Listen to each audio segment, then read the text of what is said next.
it is Eatertainment. That's a new word that came out about a decade ago, a combination of eating and entertainment. You have that with Dave & Buster's. You have that with Lucky Strikes.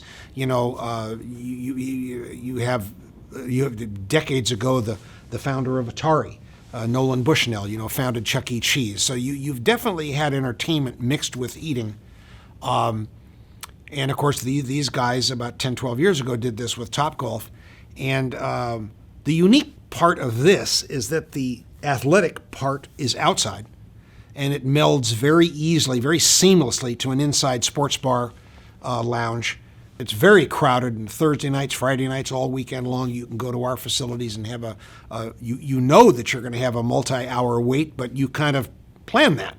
And so you have a nice meal while you've got waiting for your reservation to be called, and you're watching 5 different college basketball games or football games or Major League Baseball games while you're doing it. It's an interesting combination of golf driving range and Disney's old product that was called the ESPN Zone. So it's great visual entertainment, great food and bev, and of course hitting golf balls. Now to compare us to Topgolf, and every time I do this, I stress the gravest of respect for that company.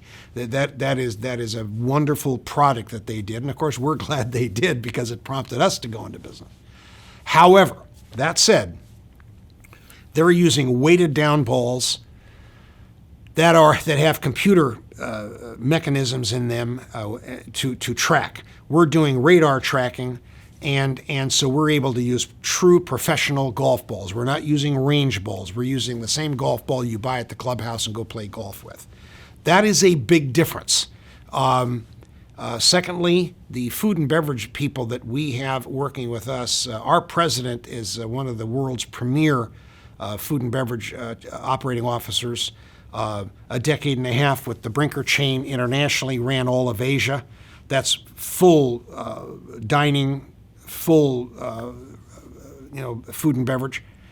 Spent the last 15 years shifting over into family dining, and with Cracker Barrel, and did a 50% growth of their chain while in that company. Sat on top of 76,000 employees across 650 stores, 700 employees just in the home office, and he sat on top, second only to the president CEO.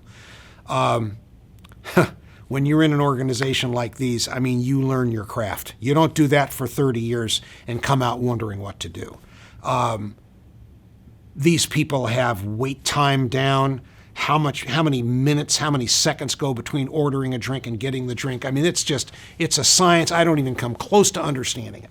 We'll have our president interviewed in similar format to go over some of that.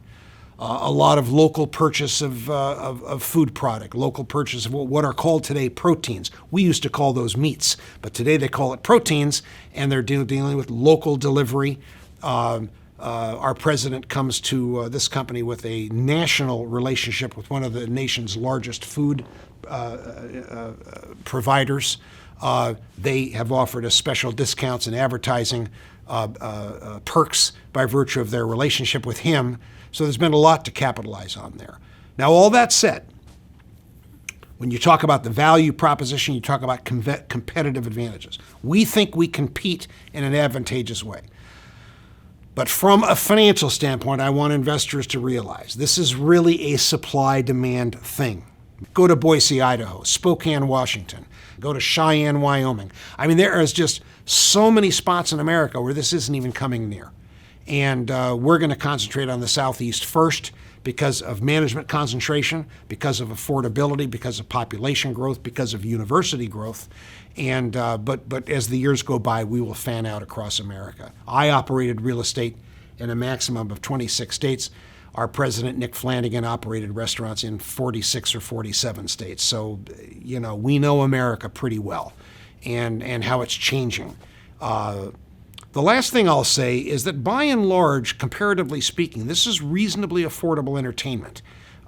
It's by no means free, and you're going to spend money on food. I think your pricing for food and beverage would be similar to what you'd have with a Chili's or a Applebee's or a TGI Fridays, something like that.